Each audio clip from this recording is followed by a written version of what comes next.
मैं Brajmohan Yadav, assistant professor political science, government college Viratnagar के बच्चों का हार्दिक स्वागत करता हूं। पिछला वीडियो जो हमने अपलोड किया था वो संविधान की प्रस्तावना को लेकर था। प्रस्तावना का अध्ययन हम कर चुके थे। इसके बाद में जो अध्ययन है वो इसकी एक एक बिंदुवार अध्ययन करेंगे। तो सबसे पहले हम करते हैं हम भारत के लोग। हम भारत के लोग, इन शब्दों से क्या अभिप्राय है, इसको समझने की कोशिश कीजिएगा। इस संविधान का निर्माण ब्रिटेन ने नहीं किया, पहली बात। फिर किसने किया? भारत के लोगों। संविधान निर्माता भारतीय ही हैं। संविधान की शक्ति का स्रोत भारतीय जनता। ये परीक्षाओं में भी क्वेश्चन आ जाता है कि भारत की जो संप्रभुता है या संविधान में जो शक्ति है वो किस में निहित है, तो उसका आंसर है भारतीय जनता, यानी यहाँ के नागरिक। और प्रभुत्व शक्ति जनता में निहित है। तो हम भारत के लोग का अर्थ 4 हो गए। संविधान का निर्माण ब्रिटेन ने नहीं किया, संविधान निर्माता भारतीय ही है, संविधान की शक्ति का स्रोत भारतीय जनता है, और प्रभुत्व शक्ति जनता में निहित है। इसके बाद में है हम भारत के लोग इस संविधान को अंगीकृत, अधिनियमित और आत्मार्पित करते हैं। ये शब्द भारत के लोगों की सर्वोच्च संप्रभुता की घोषणा करते हैं। इस बात की ओर संकेत करते हैं कि संविधान का आधार उन लोगों का प्राधिकार है, यानी जो संविधान की प्रस्तावना है उसका अंतिम जो वाक्य है उसमें कहा गया है कि हम भारत के लोग इस संविधान को अंगीकृत, अधिनियमित और आत्मार्पित करते हैं। यानी कोई भी बात होती है, इसको उदाहरण के रूप में देखें कि जैसे भी कोई महान व्यक्तित्व होता है या कोई बात होती है तो सबसे पहले हम उसको स्वीकार करते हैं। अंगीकृत करना क्या मतलब है? स्वीकार करना। और स्वीकार करके उसके जो नियम है उनको हम फॉलो करना चालू कर देते हैं। जैसे फॉर एग्जांपल स्वामी विवेकानंद जी हैं। स्वामी विवेकानंद जी के विचारों को सबसे पहले हमने स्वीकार किया, उसके बाद में उन नियमों को फॉलो करना चालू कर दिया, यानी उनके हिसाब से जीना चालू कर दिया, वो हो गया अधिनियमित। और फिर उनको हम आत्मा में बसा लेते हैं। उन विचारों के लिए हमें मरने मिटने के लिए तैयार हो जाते हैं, वो है आत्मार्पित, यानी आत्मा पे अर्पित करना। तो ये 3 शब्द हैं, अंगीकृत, अधिनियमित और आत्मार्पित। ये तीनों स्वामी विवेकानंद जी के एग्जाम्पल द्वारा आपको समझा दिए गए हैं।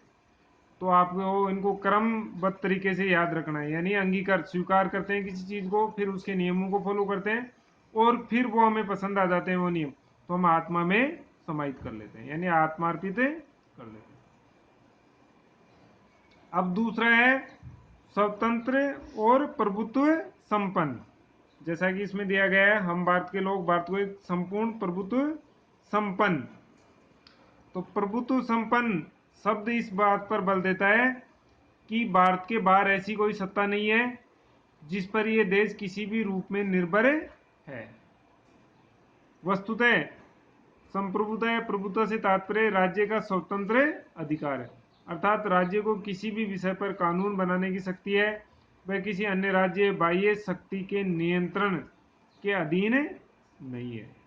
इस प्रकार यह पद बिना किसी बाह्य दबाव या प्रभाव के आत्मनिर्णय की शक्ति का होता है। अब है समाजवाद।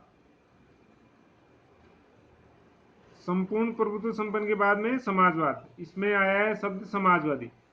तो समाजवाद से तात्पर्य क्या है कि भारत का प्रत्येक नागरिक जो इस समाज में रहता है, चाहे वह किसी भी धर्म, जाति, वंश, लिंग, खान पान, वेशभूषा या संस्कृति का हो, वह एक नागरिक होने के नाते समाज का हिस्सा है और उसको निर्बाध रूप से अपने विचार, अपने धर्म, अपनी भाषा, अपना खान पान, अपना रहन सहन, इनको अपनाने की स्वतंत्रता मिली हुई है।